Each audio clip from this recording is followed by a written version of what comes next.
자, 이제 나랑 수업하다 보면 이제 자주 듣는 단어입니다. 개. 보통 이제 물리나 화학 단원을 배우다가 개라는 개념을 배우면 어떤 영역, 내가 생각하고 관심을 두는 범위라는 뜻으로 많이 해석이 되잖아. 그지?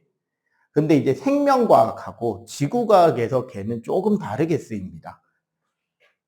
기본적으로 구성요소 간의 상호작용.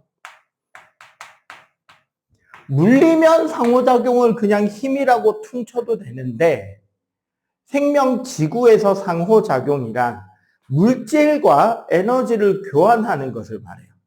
영역이. 구성요소들끼리, 영역끼리 물질과 에너지의 이동을 우리는 상호작용이라고 합니다. 이 구성요소 간의 상호작용으로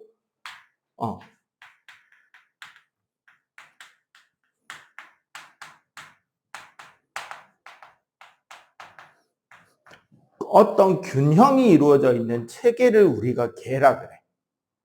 그러면 지금 우리가 말하는 지구계는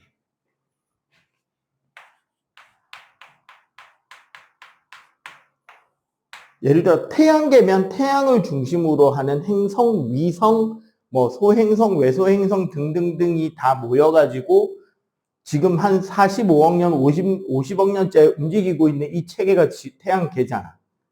그러면 지구계는 어떻게 되느냐? 그림으로 그리면 이렇게 외워주시면 좀 편해. 오늘 컨디션이 괜찮은데? 동그라미 그려지는 각을 보니까 거의 콤파스인데? 이렇게 하면 지구계에 대한 구성이 되는 거예요. 우주 전체를 볼 때 우리가 오늘 배울 직권, 땅, 수권, 물, 기권, 대기, 공기 그리고 그럼 이 안에 뭐가 들어가야 될까? 그치.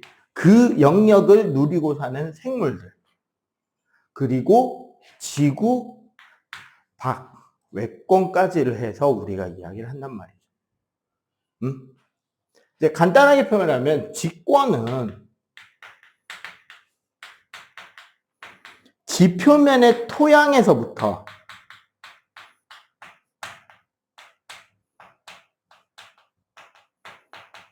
지구 중심까지 그 안에 생명체가 살고 있는 이 터전이 되는 지구 땅덩어리는 어떤 구조를 가지고 있고 어떤 특징을 가지고 있고 그것 때문에 주변의 다른 영역에 어떤 역할을 하고 있는가.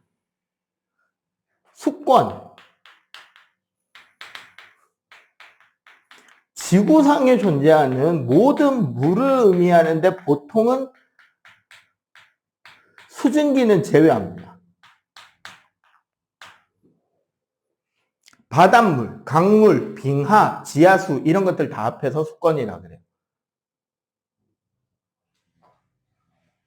기권. 지표에서부터 보통 1000km 정도까지 우리 지구의 주위를 둘러싸고 있는 기체 상태의 대기 전체를 말해요. 이 안에는 어떤 구조가 있고 어떤 구성 요소들이 어떤 역할을 하고 있으며 생명체들에게 호흡을 할 수 있게 해주고 광합성을 할 수 있게 해주는 기체를 제공하는 영역. 그리고 외권. 대기권 밖에서부터 우리 우주 공간, 여기에 태양 같은 것들도 다 포함이 되기 때문에 태양이나 달 같은 것들도 다 포함을 시켜서 외권으로 불러요. 따지고 보면 우리 외권 때문에 생물들이 광합성하고 외권 때문에 수권에서 조수간만이 생기고 밀물썰물이 생기고 그죠? 이런 것들이 다 일어나고 얘네들을 통해서 살고 있는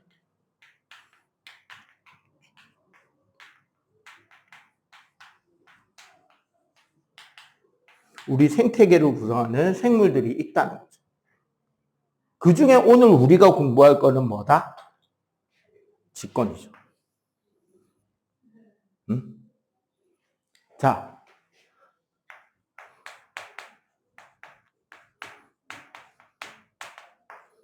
그럼 우리는 직권을 어떻게 해서 알아볼 수 있느냐? 직권을 조사하는 방법은 뭐냐? 첫 번째, 직접적인 방법.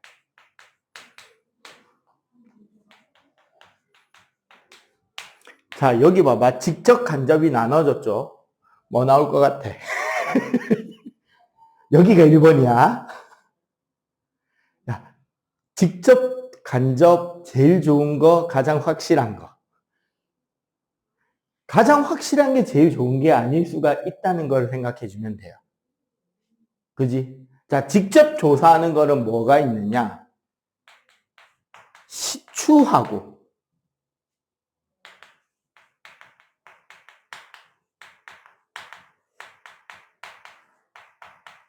화산 분출물을 조사하는 거예요. 자, 시추가 뭐야? 시추가 뜻이 강아지 품종이냐? 시추. 뭐를 시추라 그래?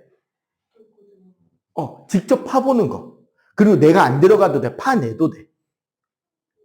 이런 거야.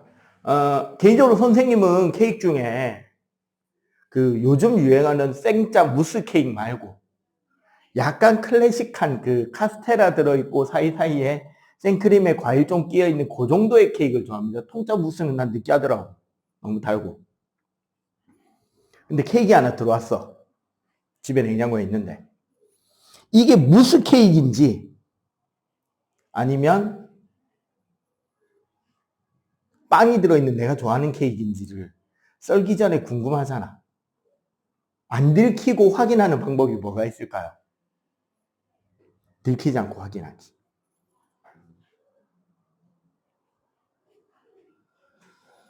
케이크 위에 장식되어 있는 딸기를 살짝 들어 올리고요.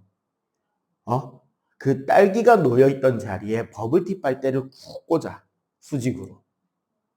그리고 빨대를 쑥 꺼내면 어떻게 돼? 빨대 안에 케이크 안에 단면층이 그대로 끼어가지고 쏙 뽑혀 나오죠. 시추를 이렇게 하는 거예요. 땅속을 뚫고 들어가는 긴 대롱 파이프를 박아놓고 그걸 그대로 쏙 뽑아내는 거예요. 그러면 지구 내부 층상 구조, 케이크 내부의 층상 구조가 그대로 찍혀 나올 거 아니야. 맞지? 그걸 시추라 그래요. 직접 파서 꺼내보는 거. 화산 분출물은 뭐냐면 화산이 터지면 마그마도 나오지만 마그마에 완전히 용해되지 않은 암석들도 같이 나올 수 있단 말이죠. 고체로도 터져 나오고 액체로도 터져 나오고 가스도 터져 나오는데 화산에서 분출한 물질들, 그 다음에 마그마가 식었을 때 그 구성하는 원소들을 체크해 보면 지구 내부에 어떤 원소들이 어떤 광물들이 더 많았는지를 추론해 볼 수 있겠지. 확실한데 얘네들의 단점은 뭘까요? 장점은 확실하다는 거잖아. 그럼 얘네들은 단점 이야기를 한단 말이야. 왜? 제일 좋은 방법이 아니거든. 뭐가 안 좋을까요? 무슨 한계? 깊이의 한계가 있죠.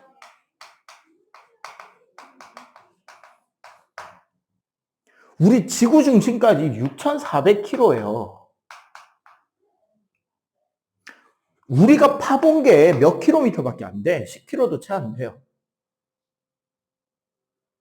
그럼 진짜 껍데기밖에 안 파본 거야. 사과로 치면 껍질 파다가 망고 안에 과일은 나오지도 않았어. 그지? 그러니까 깊이의 한계, 우리가 조사할 수 있는 범위의 한계가 있다는 거죠. 그래서 간접적인 방법을 씁니다. 가장 좋은 게 뭐다? 뭐지?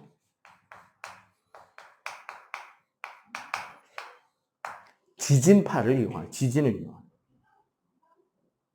기본적으로 우리 지진 같은 파동은요,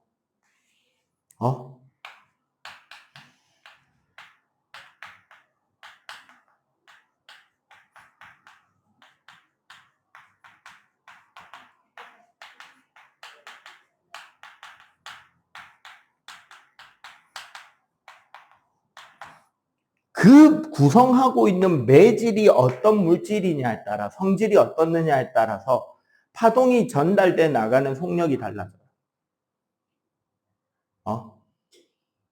극단적으로 그냥 우리 파동 중에 하나인 음파를 예를 들게요.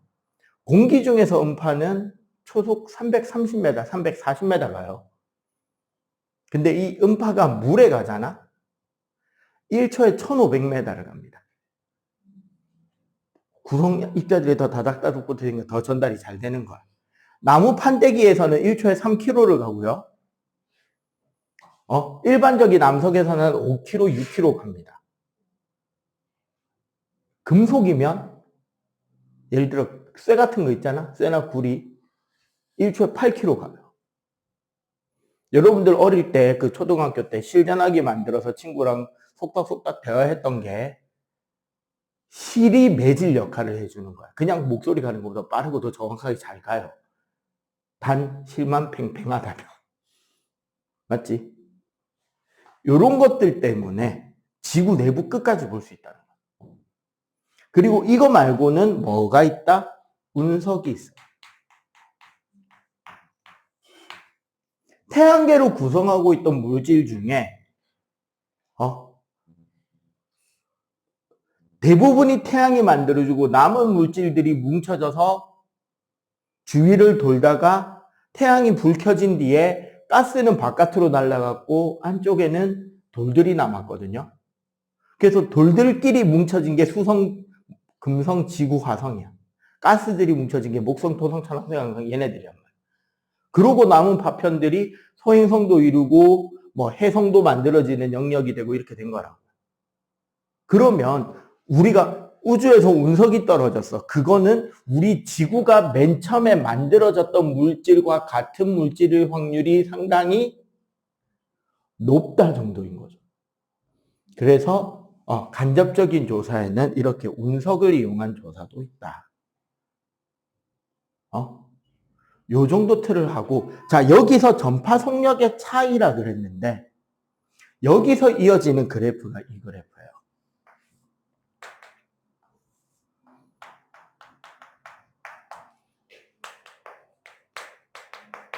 지진파는 크게, 이거 혹시 학교에서 선생님이 그래프 그려주디 P파와 S파가 존재하거든요. 보통 P파는 땅에서 1초에 6에서 8km까지 가고 S파는 3에서 4km까지 밖에 못 갑니다. P파는 종파고 S파는 횡파라는 특징이 있어요. 그 특징 때문에 어떻게 되느냐? 맨 처음에 일정 깊이까지는 그 속력이 거의 일정하게 유지돼. 그리고 그 시점부터 지진파의 속력이 둘 다 증가해요. 그러더니 갑자기 S파는 여기서 끝나버려요. 더 전달이 안 돼. 그리고 P파는 속력이 뚝 떨어져서 싹 가다가 갑자기 점프가 더 올라가서 싹 가서 이렇게 지구 내부층이 4개로 나뉘어져. 우리는 얘네들을 각각 지각, 멘틀, 외핵, 내핵이라 그러고 깊이 숫자는 외울 필요 없어요. 그 경계면들이 다 이름이 있어요. 모호면. 모호면만 보통 외우면 무난해요. 일정 깊이에서 갑자기 지진파의 속력이 어떻게 되더라? 급증하기 시작한다. 거기를 모호로 비치치 불연속면, 줄여서 그냥 모호면이라고 해요. 그 다음에 뭐 무슨 면이 있고 이거 구텐베르그 면인가 하여튼 면 이름들이 있는데 안쪽 면들은 보통 안 물어봐 중등에서. 근데 모호면 정도까지는 이야기를 할 수가 있어야 됩니다. 여기에 가장 큰 특징이 보이는 게 이 부분이죠. 여기서 갑자기 지진파의 속력이 푹 줄어들었다가 여기서 속력이 팍 늘잖아. 그리고 횡파인 S파가 전달이 안 되는 영역이 생겼죠. 그지? 이걸 토대로 우리는 외핵이 액체다라는 것을 알 수 있어. 근데 여기서 갑자기 다시 뛰지. 그 말은 얘는 뭐다? 고체가 된다. 특징은 좀 이따가 이제 다시 지각 멘틀 외핵 내 간단하게 설명하면서 이야기를 다시 하겠지만, 일반적으로 안쪽으로 들어올수록 온도도 올라가고 압력도 올라갑니다. 그래서 여기서 소수령 포인트가 하나 정도 더 나오기도 하는데, 진짜 문제 낼 거 없을 때만. 그거는 요 다음 바닥 설명할 때 마저 설명을 할게요. 오케이? 자, 일단 요거 빨리 정리.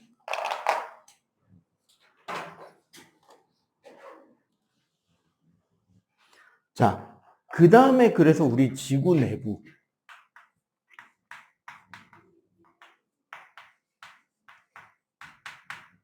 자, 지각과 멘틀입니다.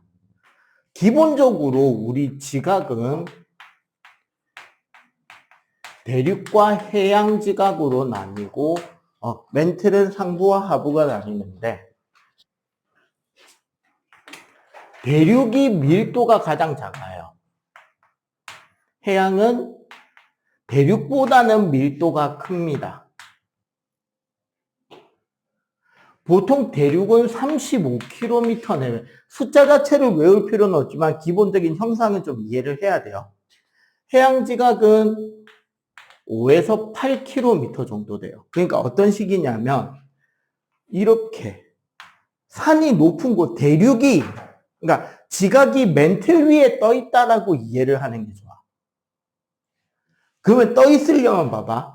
산이 높은 곳이 더 깊게 가라앉아 있어야 되죠. 해양 지각은 얘보다 훨씬 얇겠지. 그래서 요 둘이 충돌하면 해양 지각이 대륙 지각 밑으로 이렇게 가라앉는 형태로 잡혀요, 그림이. 그리고 요 밑에가 멘틀인 거야.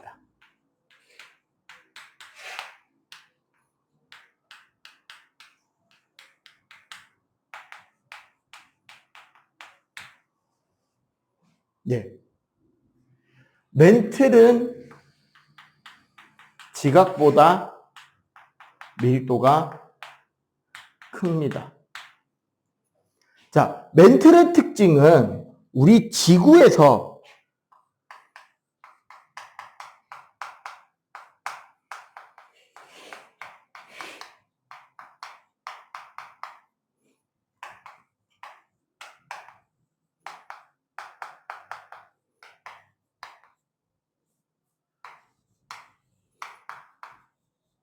모호면에서부터 2900km까지 가장 두꺼운 층이 멘틀층이 돼요. 그러니까 여기서 말하는 모호면이 요 라인인 거야. 여기가 모호면입니다. 오케이? 네. 대륙 지각이 좀 더 두껍고 가벼운 건 얘네들이 좀 더 가벼운 광물로 이루어져 있어요. 화강암 계열. 얘네들은 현무암 계열, 좀 거무튀튀하고 무거운 돌들로 이루어지고, 멘틀은 그거보다 더 밀도가 큰 감람암질로 보통 이루어집니다.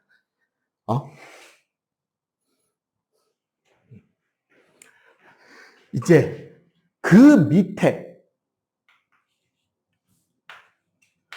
외핵은 2900에서 5100까지, 내핵은 5100에서 중심인 6400까지를 하고, 얘네 둘 다 기본적으로 얘가 액체고 얘가 고체입니다. 기본적으로 성분은 둘 다 철, 니켈 등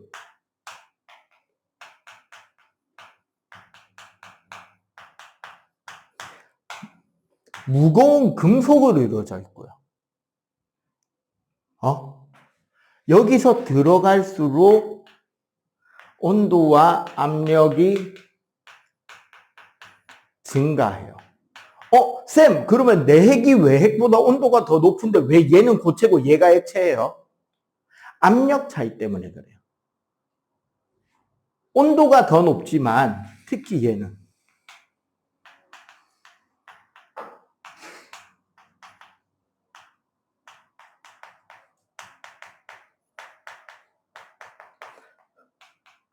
압력이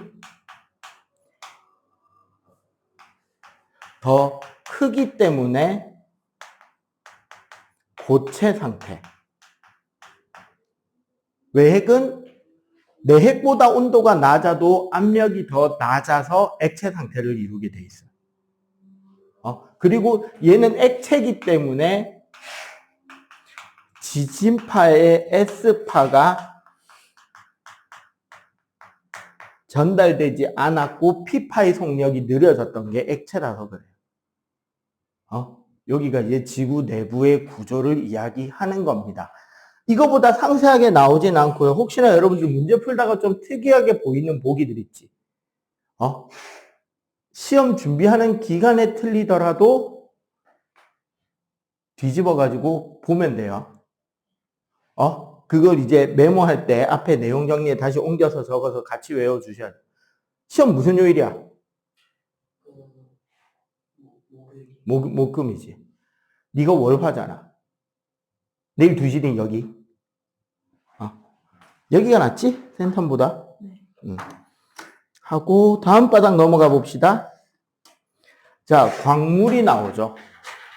요거 빨리 요것만 빠르게 한번 정리해 놓고 바로 광물 넘어갑시다. 광물.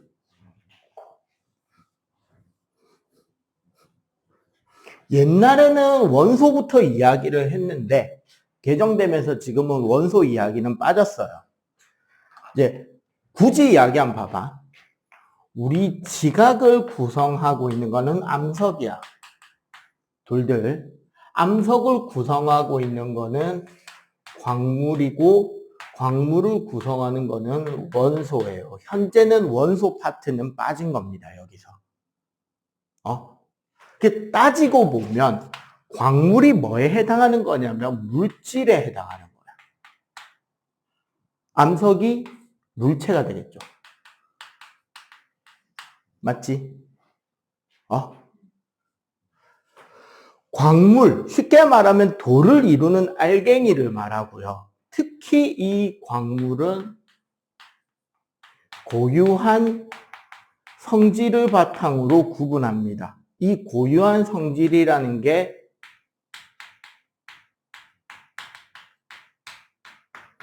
겉보기 성질. 1단원에서 그 물질의 고유한 특성 이야기할 때 이야기를 했었죠. 겉보기 성질이라 그래서 여기서 이제 나오는 게 색하고 좋은 색.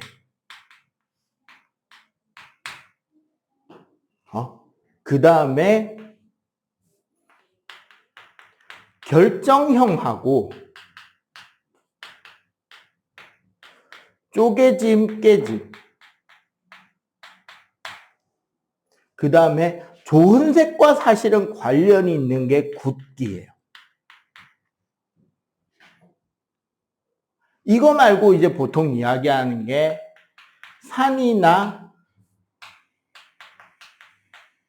자성반응 이렇게 보통 이야기를 하는데 가장 핵심적인 키워드들 특히 좋은 색 이야기를 많이 합니다.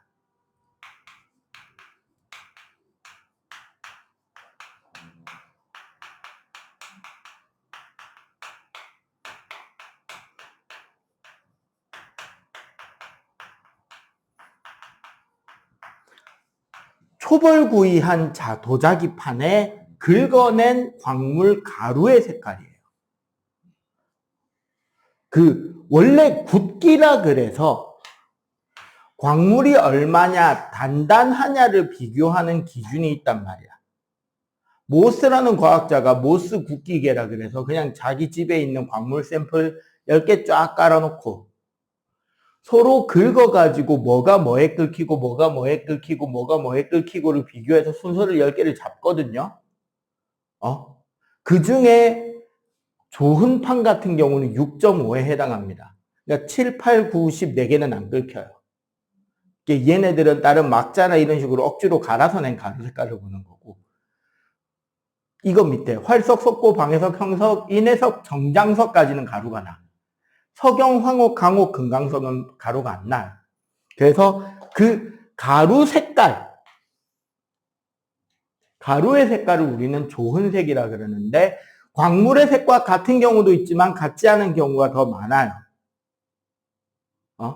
그리고 재밌는 게 여기 광물 이야기를 하면서 조암광물이라는 말이 나와요. 암석을 주로 이루게 되는 주요한 광물들을 조암광물이라 그러는데 제일 많은 것부터 장석과 석영, 흑운모, 감람석, 휘석, 각섬석이 있는데 여기서 재밌는 거 석영과 장석을 기준으로 앞쪽은 밝은 색입니다. 장석은 흰색이나 핑크색을 띠고요. 석영은 무색이에요. 투명한 알갱이에요. 유리알. 흑운모 검은색, 감람섬 녹흑색, 휘석, 녹색이나 검은색, 각섬석, 황록색. 다 색깔이 진해. 얘네들은 어두워요.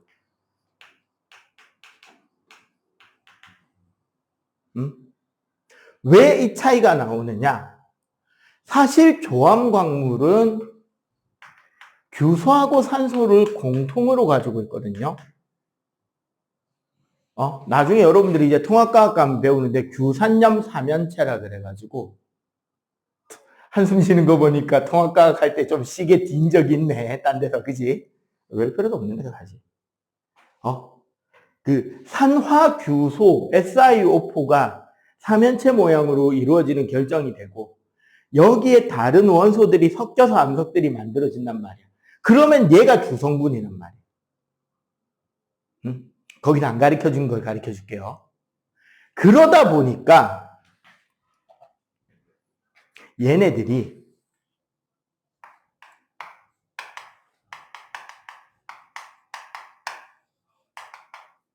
공통적으로 좋은 색이 다 흰색이에요. 석영, 장석, 흑운모, 희석, 감람석, 각성석, 조암광물 이 6가지는 전부 다 규산염 광물이라고 부르는데 그래서 갈면 규산염 사면체가 나오는 거야. 그래서 다 흰색이 나와요. 거기에 다른 원소, 얘네들은 철이나 마그네슘이 섞여서 어두워지는 거야. 그리고 얘네들 때문에 밀도도 커져요. 석영은 규산염 사면체로만 이루어지고 장석은 거기에 Al2O3 그러니까 산화알루미늄이 섞인 거거든. 그래서 색깔이 밝아요.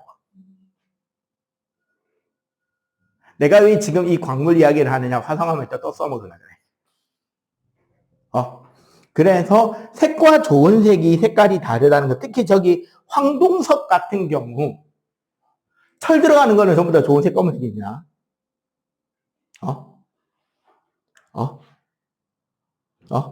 젓갈색 검은색 이렇게 되잖아. 자, 황동석 저게 우리가 이제 영어 명칭이 바보들의 금이에요. 바보금이에요, 바보금. 왜? 색깔이 진짜 황금색이야. 결정이 나오고 황금색인데 긁으면 바로 무슨 색이 된다? 구리 가루가 나와야 되니까 검티티해진다고. 알겠어요?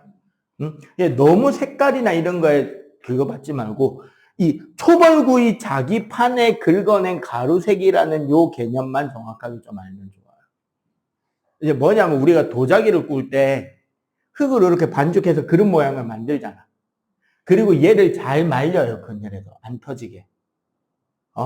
그리고 이걸 잘 말린 거를, 요거 우리가 좀 이따가 변성함할 때 이 이야기가 나올 거야. 가마에 넣고 굽잖아요. 보통 한 1800도, 2000도 이 정도로 구우면은 어떻게 되냐면 소결이라는 작용이 일어나는데 이 모래 알갱이가 완전히 녹는 게 아니라 표면만 살짝 녹았다가 옆에 거랑 붙어요. 이게 뭐냐면 그 팥죽 새알 넣었는데 쌀가루 제대로 안 묻히면은 한참 끓이다 보면 알갱이 새알들이 붙어버리지. 그 조랭이 떡처럼 막 2개, 3개 붙어 나오잖아. 그렇게 알갱이 결정이 커지면서 지네들끼리 결합이 매우 단단하게 붙어버려요. 그 상태를 만져보면 모래 알갱이의 요 웨이브는 남아있을 거 아니야. 그럼 만져보면 어떤 느낌이 든다? 까끌까끌한 거야. 거기에 돌을 긁으니까 돌이 가루가 긁히는 거지. 좋은 색에 대한 이해는 됐죠? 이렇게 해가지고 요 광물들이 합쳐져서 되는 거고, 여기 산 반응은 이렇게 생각합니다. 기본적으로 우리가 석회질이라고 부르는 애들이 산을 만나면 이산화탄소 기체들이에요. 석회석, 방해석, 대리석 이런 것들. 그 다음에 뭐 조개 껍데기. 자성은 말 그대로 자석이 되는 애들. 적철석, 자철석 이런 애들이 철에 붙거든요. 그거 말하는 거예요. 됐지? 자, 요것도 빨리 정리. 이제 암석 들어갈 겁니다. 자, 암석은 우리가 생성 과정에 따라 분류합니다.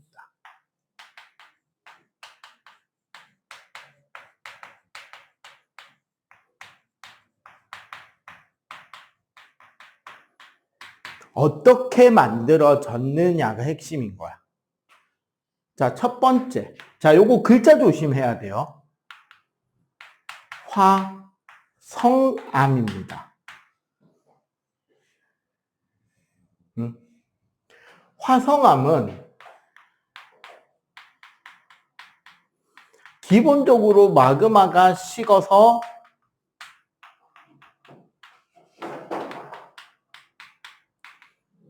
굳어진 암석이에요. 마그마라는 건 땅속의 에너지로 인해 암석이 녹은 게 마그마고, 얘가 지각에 약한 곳을 뚫고 올라오면 화산이 터지죠. 그지? 화산이 터지면은 여기에 화산가스가 나가고, 고체 쇠설물들이 날아가고, 아까 말한 거죠. 지구 내부를 관측하는 직접적인 방법 중에 있었지. 화산 분출물 조사. 여기에 흘러내려가는 게 뭐다? 용암이지. 그지? 그래서 여기서 마그마와 용암은 식는 속도가 다르죠. 얘는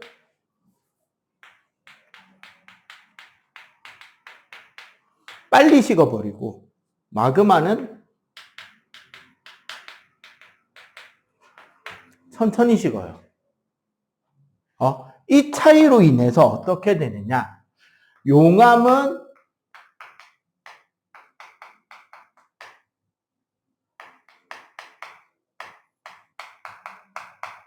입자가 작고 가늘어요. 얇아요.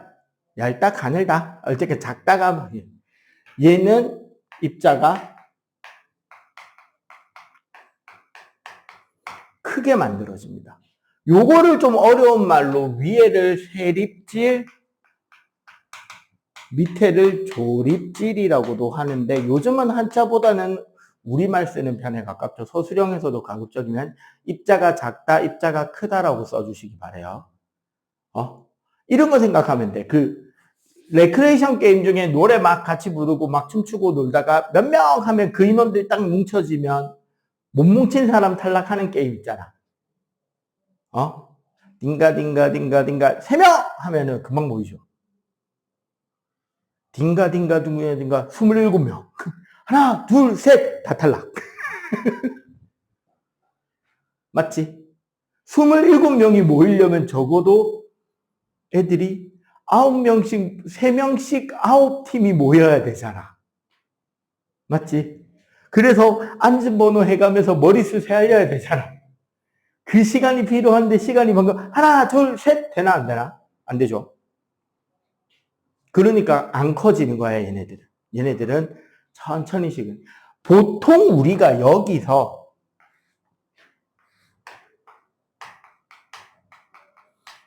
탐구형 문제가 나오죠. 스테아르산.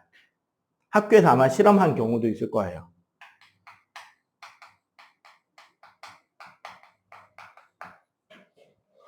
스테아르산을 용융시켜서 찬물에 담느냐, 따뜻한 물에 넣느냐. 얘는 세립이 나오고 얘는 조립으로 나옵니다. 오케이? 요거랑 연계돼서 같이 탐구로 볼 수 있을 거고요. 그렇게 해서 이 입자가 작고 가늘게 나오는 암석을 우리는 화산암으로 부르고, 입자가 크게 나오는 땅속 깊은 데서 만들어지는 암석을 심성암이라 부릅니다. 그리고 얘네들은 다시 그 광물이, 어떤 광물이 많이 포함되느냐에 따라서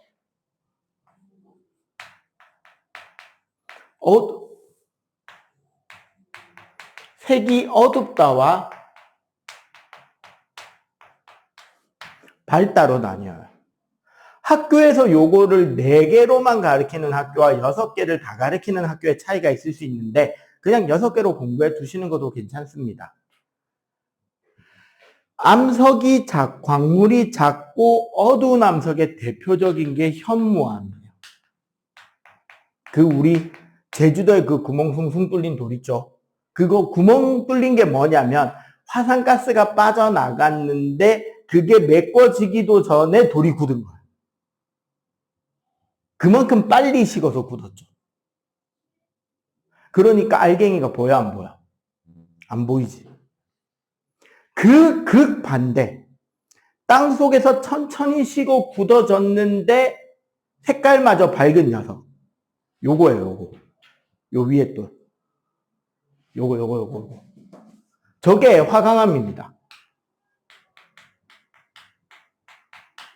봐봐, 알갱이들 보이지? 저기 흰색이 장석이고요. 저기 유리알갱이처럼 약간 투명해 보이는 게 석영이고요. 검은색 땡땡이가 흑음모예요. 알갱이가 보이잖아. 현무암에 보여, 안 보여? 안 보이죠? 나머지를 이야기하자면 안산암, 유문암,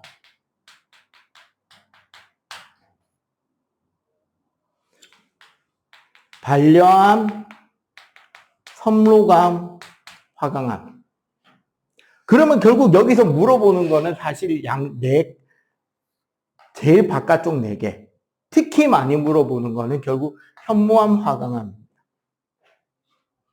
그래프상에 어느 위치인지. A, B, C, D. 제일 많이 물어보겠죠. 네. 결론적으로 말하면 화성암은 마그마가 식어서 굳어지는데 첫 번째 어디서 식었느냐. 화산에서 분출돼서 밖에서 빨리 식었느냐, 땅속에서 천천히 식었느냐. 두 번째, 쉽게 말해서 밝은색 광물이 많이 있으면 밝은 화성암이 되는 거야. 마그마 자체가. 마그마 자체에 어두운 광물, 그러니까 철이나 마그네슘이 많이 포함된 마그마였다면 어두운 색 돌이 나오는 거예요. 알겠죠? 여기서 사실 고등 과정에 가면 현무암 화산, 안산암 화산, 유문암 화산의 화산 모양이 바뀌어요. 용암 자체의 성질이 달라지기 때문에, 철이랑 마그네슘 때문에. 근데 우리는 지금 이제 중등이니까 그것까지 갈 필요는 없죠. 그래서 요렇게 화성암은 마그마가 식어서 굳어질 때 구분 기준은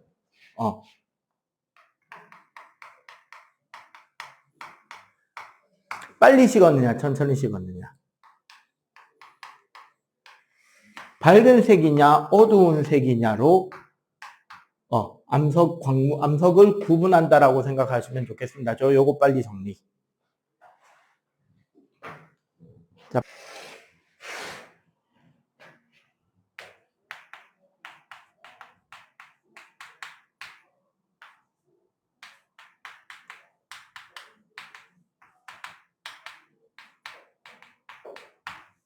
자, 기본적으로 퇴적암의 시작은 풍화 침식부터 이야기를 해야 돼요.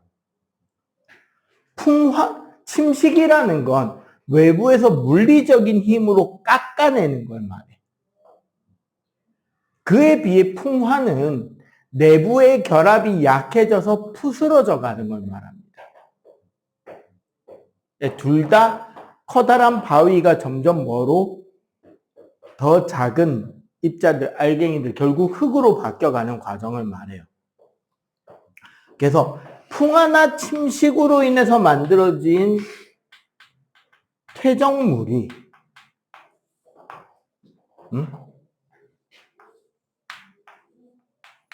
운반 퇴적 과정을 거쳐서 퇴적암이 되는데,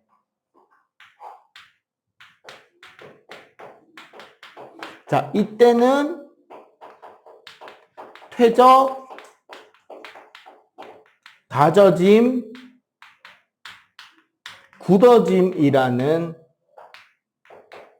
과정을 거친다고 생각하면 돼요. 퇴적이란 강이나 호수 밑바닥에 차곡차곡 쌓이는 걸 말해. 다져진다는 건 위에서 계속 쌓이다 보니까 어떻게 된다? 그 압력으로 인해서 알갱이 사이사이의 빈 공간이 점점 줄어드는 걸 말하고, 굳어진다라는 거는 그 퇴적물 사이의 빈 공간에 석회질이라던가 진흙이라던가 이런 입자들이 들어가서 얘네들을 연결해서 붙여주는 우리 시멘트 역할을 한다라고 하거든요.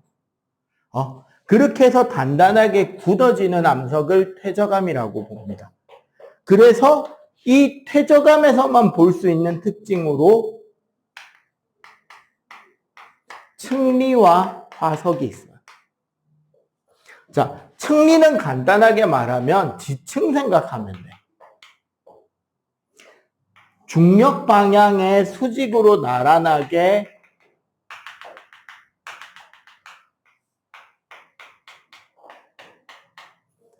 쌓여가는 거죠. 물질들이. 물질이 쌓여진 순서대로 차곡차곡 나란하게 쌓이는 걸 우리는 층리라 그러고, 화석은 생물의 유해나 흔적이 남은 겁니다. 극단적으로 보면 부산 같은 경우는 저기 기장하고 태종대에 가면 공룡 발자국 화석도 남아있고요. 우리나라 저기 고성 쪽으로 가면 공룡 화석들도 많이 발굴이 되죠. 그 여기서 문제. 공룡뼈는 동물뼈다? 공룡뼈 화석은 진짜 공룡뼈다 아니다? 아니에요. 그 뼈 아니에요. 그냥 돌이에요, 돌. 뼈가 있던 자리에, 그러니까 동물이 땅에 파묻히잖아? 그럼 그대로 얘가 퇴적암이 되면서 꾹 눌러지면 근육이나 이런 거는 썩어서 빨리 빠지지만 뼈는 남아있잖아. 근데 그 뼈가 계속 긴 시간을 지나다 보면 부스러지고 풍화되고, 특히 지하수나 이런 것들이 지나가면 지하수에 녹아버려요. 오래된 뼈는. 그러면 그 자리가 어떻게 될까? 텅 비겠지. 그 텅 빈 자리에 다른 퇴적물이 들어와서 채워져서 굳어진 거예요. 돌이에요, 돌. 그거 놓고 곰탕 끓여도 육수 나온다, 안 나온다? 안 나옵니다. 그러면 공룡 똥 화석은? 그치. 똥이 있던 자리에 만들어진 돌이에요. 공룡 알 화석은 알 모양으로 생긴 돌이고. 근데 물론 매머드 같이 빙하에 갇혀 있거나 그러면 진짜 동물이 나올 수도 있지. 그 우리 주라기 공원 시작할 때 보면 그 호박석 안에 그 모기 갇혀 있는 거, 이런 건 진짜 그 모기겠지만 대부분은 유해나 흔적의 모양으로 생긴 돌인 거야. 자, 요렇게 되는데, 그러면 퇴적암은 어떻게 분류되냐? 첫 번째가 알갱이 크기. 그리고 알갱이 크기가 나타내는 거는 퇴적된 깊이입니다. 요거는 보통 요즘 중학교에서 잘 안 가르치던데, 바다나 호수 밑바닥에 물질이 가라앉아서 퇴적돼서 만들어지잖아. 그럼 봐봐. 얕은 곳, 중간 자리, 깊은 곳이잖아. 육지에 가까운 곳, 육지에 먼 곳이죠. 그러면 여기에는 주로 뭐가 먼저 깔았는다? 자갈이 깔아앉는 거죠. 굵은 게. 자갈이 이 먼 데까지 떠내려오기가 쉽다, 어렵다? 어렵지. 그럼 가운데는 뭐가? 여기는 물론 여기에도 모래가 있을 수 있고 여기도 진흙이 있을 수 있겠지. 그런데 가장 큰 입자가 얕은 곳에서는 자갈일 거예요. 그래서 요렇게 쌓인 애를 여감이라 그래요. 그 우리 자갈이라는 뜻의 한자가 력이에요. 예, 원래 아까 화산 분출물 이야기할 때 고등과정 가면 여러분들이 배울 건데 제일 큰 게 화산괴, 화산암괴, 바위가 날아갑니다. 그러다가 화산력, 자갈이 날아가고요. 그다음 화산탄, 탄력, 재, 진, 뭐 이렇게 내려가요. 진이면 진짜 먼지예요. 그리고 여기 모래하고 진흙이 섞인 게 모래 사자를 써서 상. 깊은 바다에서 진흙이 퇴적된 게 이암입니다. 오케이? 그리고 그 외에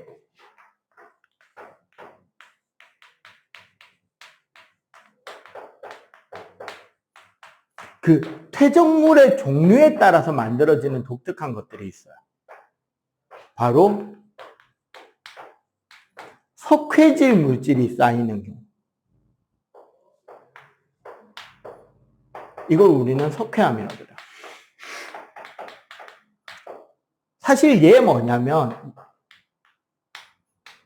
탄산칼슘이거든요. 그러니까 육지에서 암석에 포함되어 있던 칼슘 이온이 녹아서 바다로 흘러 들어오고 바닷물에 녹아있는 탄산 이온하고 만나면 탄산칼슘 앙금이 돼서 가라앉아 버려요.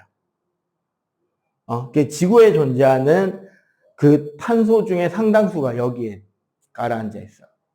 그리고 화산재가 쌓이면 응회암이라는 녀석이 생깁니다. 이번에 빠졌던데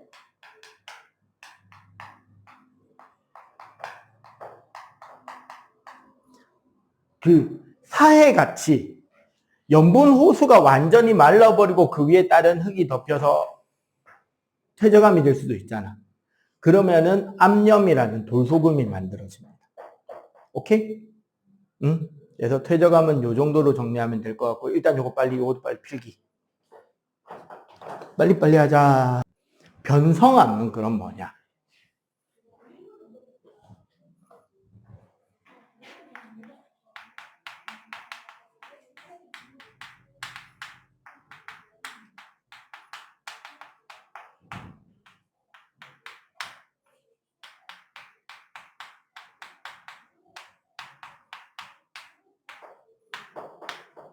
다른 암석이 열을 받아서 재결정이 이루어지거나 열과 압력을 받아서 편리작용, 염리작용이 생기는 걸 우린 변성암이라고 해요. 다시 한번 말하자면 열을 받으면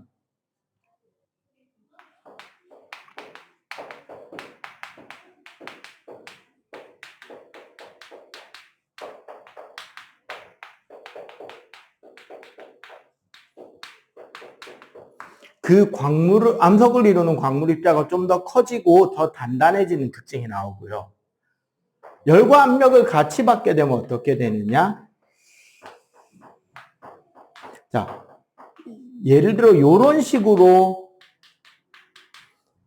어떤 암석이 있었다고 치자고. 여기에서 좌우 우에서 누르는 횡압력을 받잖아.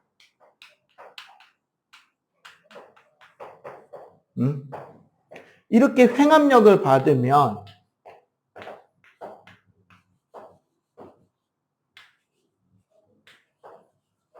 이런 식으로 받은 힘 방향의 수직인 줄무늬가 나타나요. 이 줄무늬 이름을 염리라고 하고, 간혹 이렇게 다른 광물이 포함되어 있는 게 양이 많아서 이게 끝까지 연결이 되는 경우가 있어. 층을 이루면서. 완전히 층을 이루는 걸 우리가 편리라고 하는데 중등은 그냥 염리만 이야기를 해요. 근데 왜 선생님은 편리까지 가르치느냐?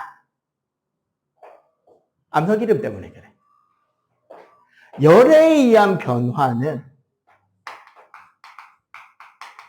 화암이 규암이 되고 석회암이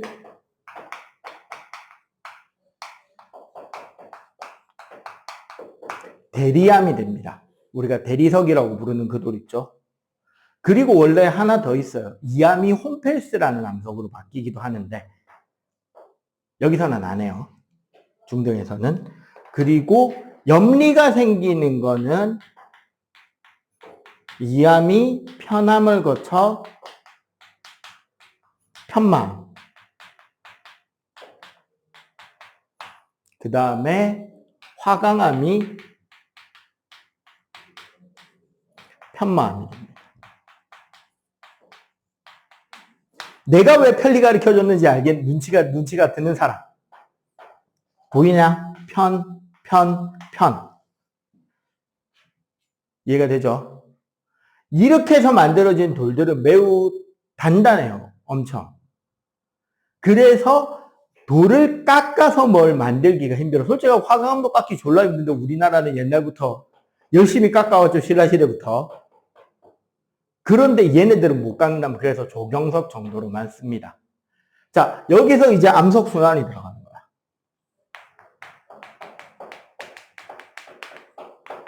잘 봐봐. 마그마가 식어서 굳어지면 무슨 암이 되죠?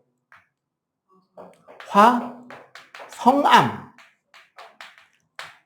글자 조심하랬습니다. 화산암은 용암이 굳은 겁니다. 얘네들이 풍화 침식을 받으면 퇴적물이 되겠죠. 얘네들이 퇴적을 받으면 그치. 퇴적암이 되죠. 응? 그리고 화성암이나 퇴적암이 열이나 압력을 받으면 뭐가 된다? 변성암이 되고,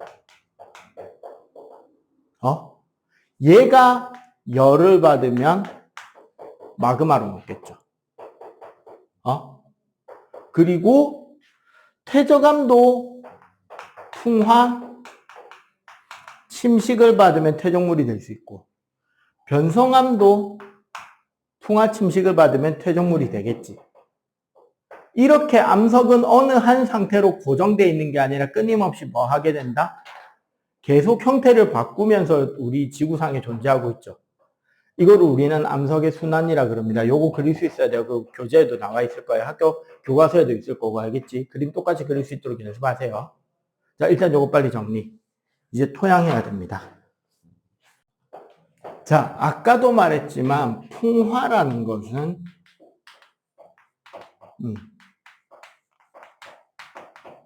암석이 부스러져서 흙이 되는 과정을 우리는 풍화라고 생각하면 돼요. 보통 이제 한 가지 원인에 의해서만 부스러지는 게 아니라 여러 가지 원인이 복합적으로 많이 작용을 합니다. 가장 대표적인 게 뭐냐면 예를 들어 저 화강암 같은 경우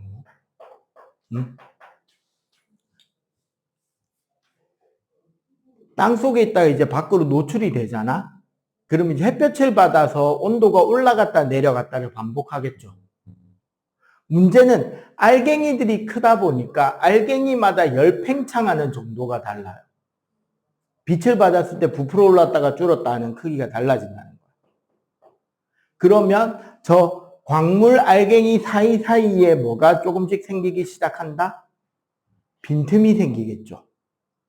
맞지? 그리고 그 빈틈에 뭐가 스며들어간다? 물이 스며들어간다.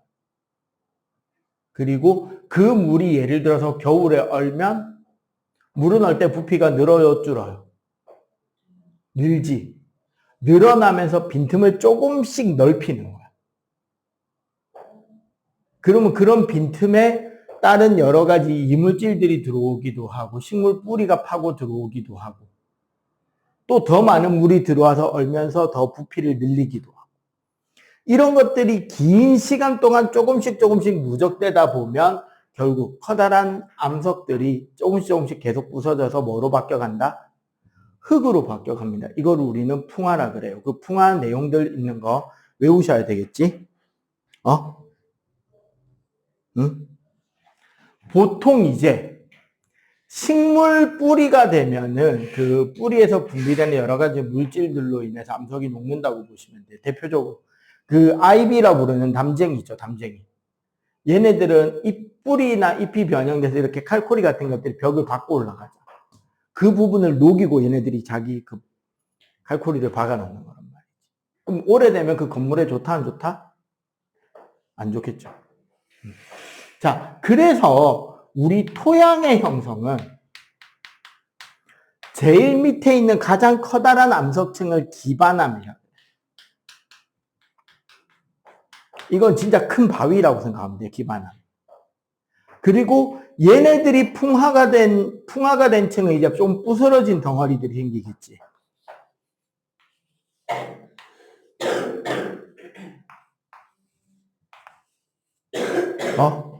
요 단계를 모질물이라고 그래요.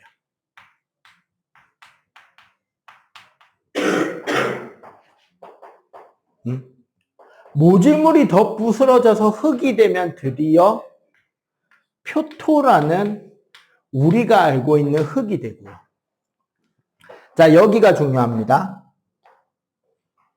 표토층까지 만들어진 뒤에 비가 오잖아.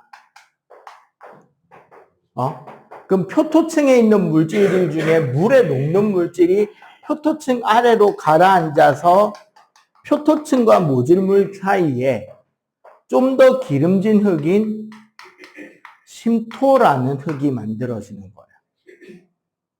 요거는 딱 순서 물어봅니다. 생성 순서가 어떻게 된다? 기반암, 모질물, 표토, 심토. 밑에서부터 순서는 기반암, 모질물, 심토, 표토인데 만들어지는 순서는 기반암, 모질물, 표토, 심토라는 거예요. 오케이? 닌 여기까지지? 이것도 안 들어가? 그러면 그 앞에 암석 순환까지 오케이. 이제 니는 대륙 이동합니다. 자, 베게너의 대륙 이동설은 4가지 근거를 기본으로 한다 그랬어요. 그런데 이런 근거들이 있음에도 설인 이유. 대륙 이동의 그치. 대륙 이동의 원동력 설명이 안 돼요. 그래서 우리가 중등교과에서는 생략을 했는데, 요 뒤에 뭐가 나오냐면 멘틀 대류설과 해저 확장설이라는 주장이 나와요. 멘틀 대류설은 말 그대로 밑에 있는 멘틀이 대류를 하면서 위에 있는 지각이 움직여 다닌다는 거고, 해저 확장설은 대서양 바다 한가운데를 보니까 해령이라고 하는 골짜기가 있더라. 산맥 골짜기가. 그리고 그 산맥 골짜기를 중심으로 양쪽에 만들어지는 지구 자기장 방향이나 이런 것들이 일치하더라. 이런 내용들이 있어. 그런 것들을 확장해서 현재는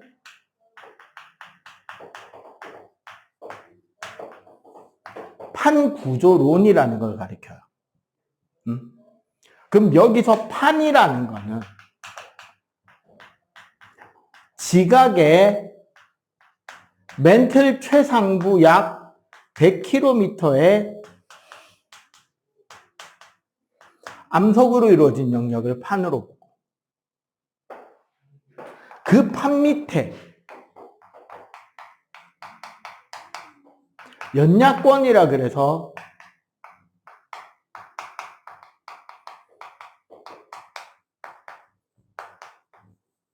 멘틀 최상부의 400km 정도가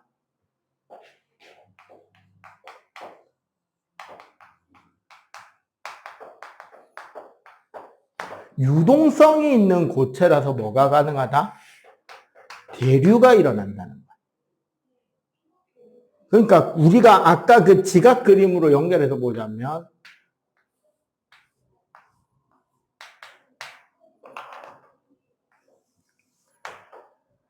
여기서 여기까지 100km까지가 여기가 판인 거야. 그럼 이렇게 자르면 여기가 해양판, 여기는 대륙판이겠지. 얘가 더 밀도가 작겠죠? 그리고 요 밑에가 연야권인 거야. 이해가 되죠? 그래서 우리 지표면은 여러 개의 판으로 구성되고, 판은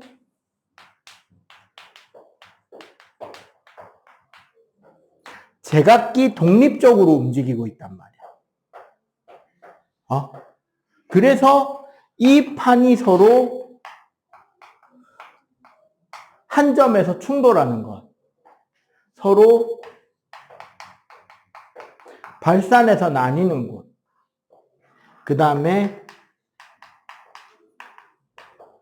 서로 평행이동하는 곳들이 생기겠죠. 서로 양쪽에서 마주치는 곳이 있고, 한 점에서 양쪽으로 벌어지는 곳이 있고, 옆으로 스쳐 지나가는 곳이 있겠지. 이런 것들로 인해서 그 경계면이, 그 경계에서 지진이나 화산이 생긴다는 거야. 그래서 판의 경계와 화산이 일어나는 화산대와 지진이 많이 발생하는 지진대는 어떻게 된다? 일치한다라는 게 중등 과정에서만, 여기까지만 가르쳐요. 뭐 상세하게 서로 충돌하는 곳에서는 지진은 어디까지 생기고 화산이 어떻게 생기고 뭐 산맥은 어떻게 생기고 이런 것들을 가르치는데, 그 내용은 안 가르친단 말이죠. 현재 중등에서는. 이렇게 여러 개의 판으로 구성되고 판들이 각각 독립적으로 움직이면서 여러 가지 지각 변동, 지진이나 화산이 생긴다까지를 이야기합니다. 오케이?